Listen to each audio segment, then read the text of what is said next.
मीरा, तुला अथर्वंशी बोलावं लागेल. काय बोलू मी त्यांच्याशी? ताई, मला त्यांची अवस्था बघवत नाहीये.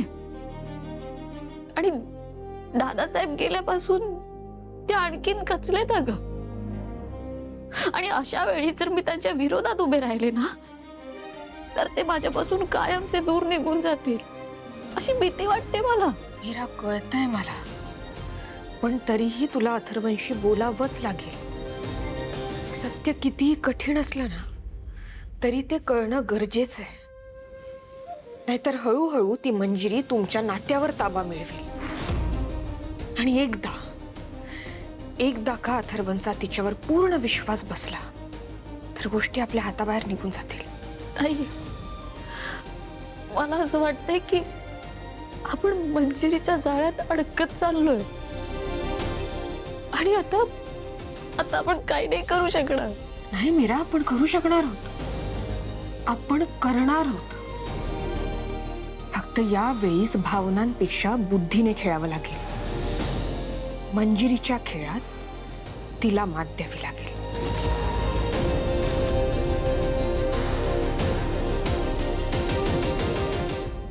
अथर्व, दादासाहेबांनी असं का केलं असेल? सगळी संपत्ती माझ्या नावावर का केली त्यांनी? मला काही नकोय. आता सगळे माझ्याकडे संशयाने बघणार.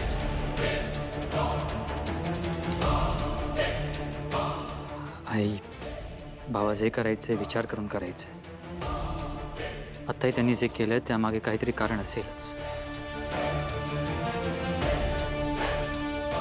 अथर्व, लोक विचार करत नाहीत, ते आरोप करतात.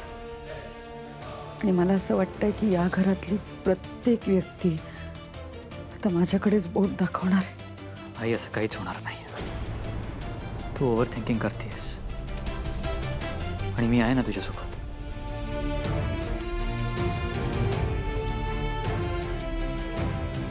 आणि अथर्व, मला माफ कर. आई, का असं बोलतेस तू?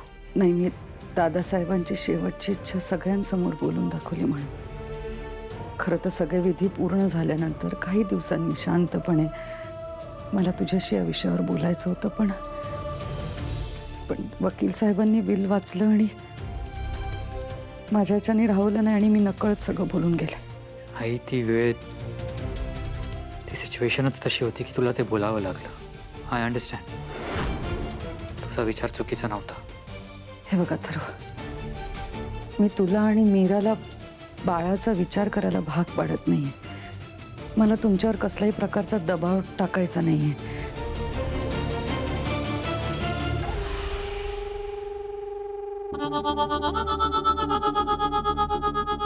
फक्त दादासाहेबांची शेवटची इच्छा अपूर्ण राहू नये हा विचार मला अस्वस्थ करतोय.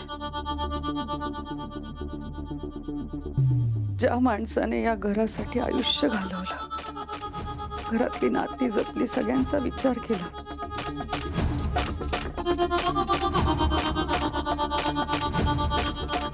पण दादासाहेबांची शेवटची इच्छा जर का पूर्ण झाली नाही,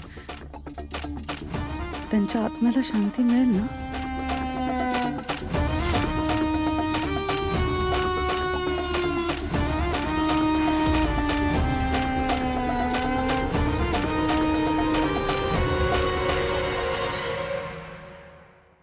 आई, मी बोलेन मीराशी.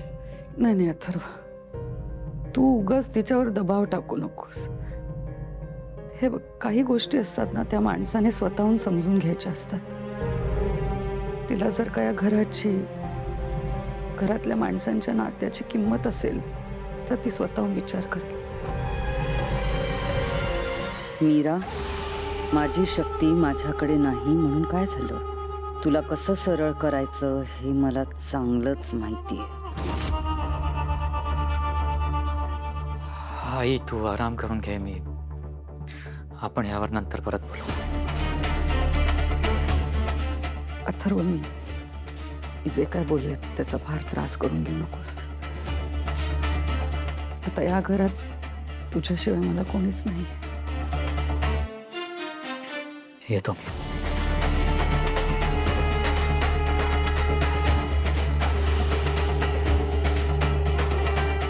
दादासाहेबांची इच्छा. किती सुंदर वाक्य आहे ना हे. माणूस त्या एका वाक्यासाठी स्वतःचं आयुष्यही बदलतो आणि मी त्याच वाक्याचा वापर करून सगळ्यांचं आयुष्य बदलणार आहे.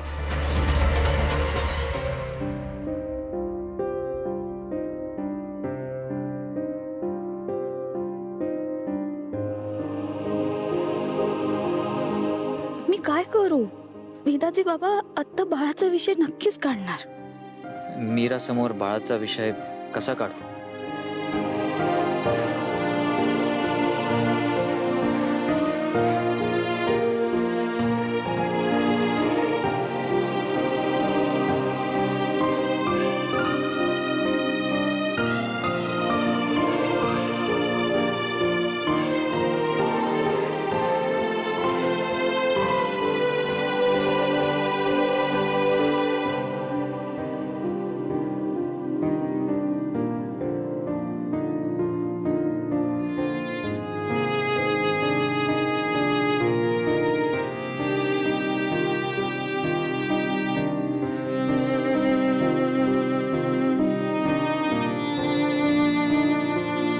आपल्या दोघांना माहिती आपल्या मनात काय चालू आहे. आपण फक्त त्यावर बोलत नाही आहोत, विषय टाळतोय. तूच सांग, अजून किती दिवस हा विषय टाळायचा आहे?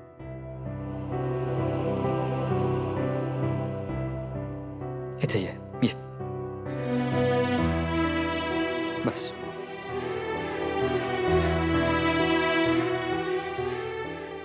हे बघ, मी ना माझा डिसिजन तुझ्यावर लादत नाही. मला फक्त तुझं मत हवं. एका बाजूला हे आहे आणि दुसऱ्या बाजूला बाबांची शेवटची इच्छा. मला माहिती आहे ह्या विषयावर आपलं बऱ्याचदा बोलणं झालंय आणि मलाही. म्हणून ना आपण एकदाचं काय ते ह्यावर बोलूयात, काय करायचं ते ठरवूयात, म्हणजे आपल्याला एकमेकांचं स्टँड कळेल. मी हो म्हणाले तर स्वतःला गमावून बसेल आणि नाही म्हणाले तर या नात्याला काय करू मी? मीरा,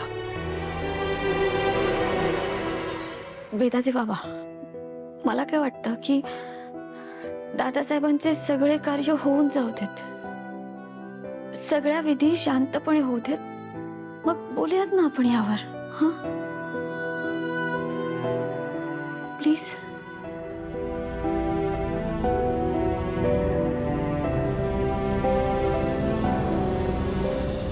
अथर्वा,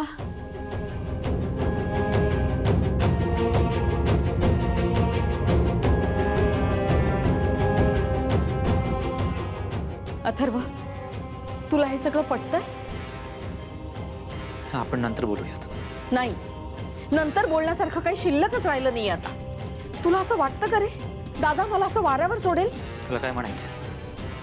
हे बिल चुकीचं आहे, खोटं आहे. हां, खोटंच असणार. दादासाहेब असं काही बिलमध्ये लिहितील याच्यावरती आमचा विश्वासच नाहीये. तुला कळतंय तू काय बोलतीयस? हे बिल खोटं कसं असू शकतं आणि कोणी तयार केलं असेल? तुझी आई दुसरं कोण?